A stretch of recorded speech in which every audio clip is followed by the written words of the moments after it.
ಆ ಸ್ಟಾರ್ ನಟನಿಗೆ ಕೊನೆಗೂ ದೈವದ ಶಕ್ತಿ ಏನು ಅನ್ನೋದು ಅರ್ಥ ಆಗಿದೆ. ಕಾಂತಾರ ಸಿನಿಮಾದ ದೈವವನ್ನ ಅವಹೇಳನ ಮಾಡಿದ್ದ ಬಾಲಿವುಡ್ ನಟ ರಣವೀರ್ ಸಿಂಗ್ ಕೊನೆಗೂ ತಾಯಿ ಚಾಮುಂಡೇಶ್ವರಿ ಸನ್ನಿಧಿಯಲ್ಲಿ ಮಂಡಿ ಊರಿ ಕ್ಷಮೆ ಯಾಚಿಸಿದ್ದಾರೆ. ಈ ಕುರಿತಾದ ವರದಿ ನಿಮ್ಮ ಮುಂದೆ.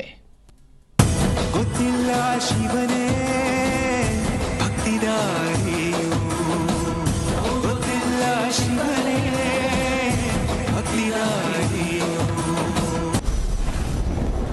ಕೊನೆಗೂ ದೈವದ ಎದುರು ಮಂಡಿ ಊರಿದ ನಟ ರಣವೀರ್ ಸಿಂಗ್. ಕನ್ನಡಿಗ ಹಿರಿಯ ವಕೀಲ ಪ್ರಶಾಂತ್ ಮೆತಲ್ ಕಾನೂನು ಹೋರಾಟಕ್ಕೆ ದೊಡ್ಡ ಗೆಲುವು. ಎಸ್, ಕಾಂತಾರ ಸಿನಿಮಾದ ದೈವವನ್ನ ಅವಹೇಳನ ಮಾಡಿದ್ದ ನಟ ರಣವೀರ್ ಸಿಂಗ್ ಇವತ್ತು ಮೈಸೂರಿನ ಚಾಮುಂಡಿ ಬೆಟ್ಟಕ್ಕೆ ಓಡೋಡಿ ಬಂದಿದ್ದಾರೆ. ಚಾಮುಂಡೇಶ್ವರಿ ದೇವಿಗೆ ವಿಶೇಷ ಪೂಜೆ ಸಲ್ಲಿಸಿ ಪ್ರಸಾದ ಸ್ವೀಕರಿಸಿ ತಾವು ಮಾಡಿದ ತಪ್ಪಿಗೆ ತಾಯಿಯ ಎದುರು ಮಂಡಿ ಊರಿ ಕ್ಷಮೆಯಾಚಿಸಿದ್ದಾರೆ. ಅಷ್ಟಕ್ಕೂ ಆಗಿದ್ದೇನು ಅಂದ್ರೆ, ಬಾಲಿವುಡ್ನ ಸಿನಿಮಾ ಇವೆಂಟ್ ಒಂದರಲ್ಲಿ ಭಾಗವಹಿಸಿದ್ದ ರಣವೀರ್ ಸಿಂಗ್ ಕಾಂತಾರ ಸಿನಿಮಾದ ದೈವದ ಕುರಿತು ಬೇಜವಾಬ್ದಾರಿ ಹೇಳಿಕೆ ಕೊಟ್ಟಿದ್ರು. ಆ ಇವೆಂಟ್ನಲ್ಲಿ ನಟ ನಿರ್ದೇಶಕ ರಿಷಬ್ ಶೆಟ್ಟಿ ಸಹ ಇದ್ರು. ಆ ವೇಳೆ ರಿಷಬ್ ರಣವೀರ್ ಅವರನ್ನ ತಡೆದ್ರು. ಅವರು ಮಾತು ಮುಂದುವರೆಸಿದ್ರು. ದೈವವನ್ನ ದೆವ್ವಕ್ಕೆ ಹೋಲಿಸಿ ವಿಕೃತಿ ಮೆರೆದಿದ್ರು. ಈ ವಿಚಾರ ಕನ್ನಡಿಗರ ಆಕ್ರೋಶಕ್ಕೆ ಕಾರಣವಾಗಿತ್ತು. ಇದನ್ನ ಗಂಭೀರವಾಗಿ ಪರಿಗಣಿಸಿದ ಹಿರಿಯ ವಕೀಲ ಪ್ರಶಾಂತ್ ಮೆತಲ್ ರಣವೀರ್ ವಿರುದ್ಧ ಬೆಂಗಳೂರಿನಲ್ಲಿ ದೂರು ದಾಖಲಿಸಿ ಕೋರ್ಟ್ ಮೆಟ್ಟಿಲೇರುವಂತೆ ಮಾಡಿದ್ರು. ತಾಯಿ ಚಾಮುಂಡಿ ಎದುರು ಬಂದು ಮಂಡಿ ಊರಿ ಕ್ಷಮೆ ಕೇಳಿದರೆ ಮಾತ್ರ ಕೇಸ್ನಿಂದ ಹಿಂದೆ ಸರಿತೀನಿ ಅಂತ ಖಡಕ್ಕಾಗಿ ಸವಾಲ್ ಹಾಕಿದ್ರು.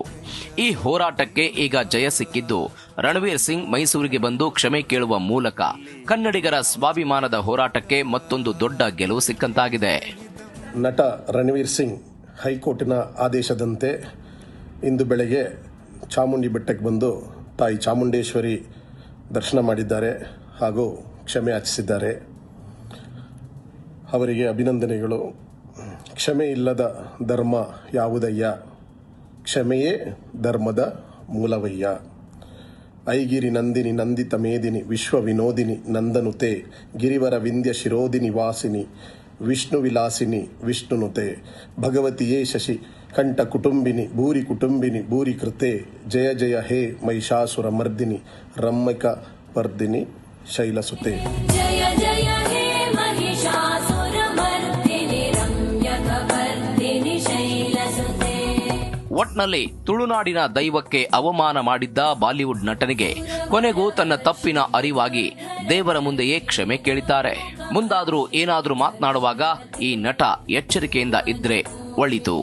Vishwanath N Harihara, Zee Kannada news, Bengaluru.